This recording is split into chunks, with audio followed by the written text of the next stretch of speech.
தமிழ்நாடு அரசின் மிகப்பெரிய வருமானங்களில் முதன்மையானது டாஸ்மாக்.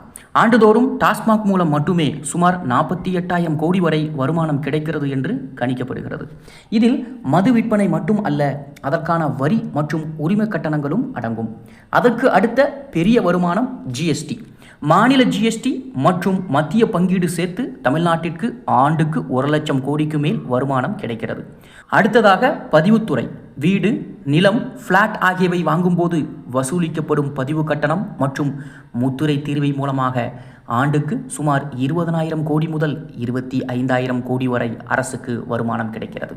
அதற்கு அடுத்ததாக எரிபொருள் வரியும் மிகப்பெரிய வருமானம். பெட்ரோல் மற்றும் டீசலுக்கு மாநில அரசு வசூலிக்கும் வரிகளின் மூலம் ஆண்டுக்கு 18,000 கோடி முதல் 22,000 கோடி வரை கிடைக்கிறது. மின்சார வாரியம், வாகன வரி, தொழில் வரி, சுரங்க உரிமங்கள், மாநில அரசினுடைய நிறுவனங்கள், பேருந்து போக்குவரத்து, மின்சார கட்டணங்கள் போன்ற பல துறைகளிலிருந்தும் ஆயிரக்கணக்கான கோடி ரூபாய் வருமானம் இருக்கிறது. ஆக ஒரு முக்கியமான விஷயம் என்னவென்றால், தமிழ்நாடு அரசு வெறும் ஒரு வருமானத்தை நம்பி இயங்கவில்லை. டாஸ்மாக், ஜிஎஸ்டி, நிலப்பதிவு, எரிபொருள் வரி, தொழில் வளர்ச்சி இவை அனைத்தும் சேர்ந்து மாநில பொருளாதாரத்தை இயக்குகின்றன.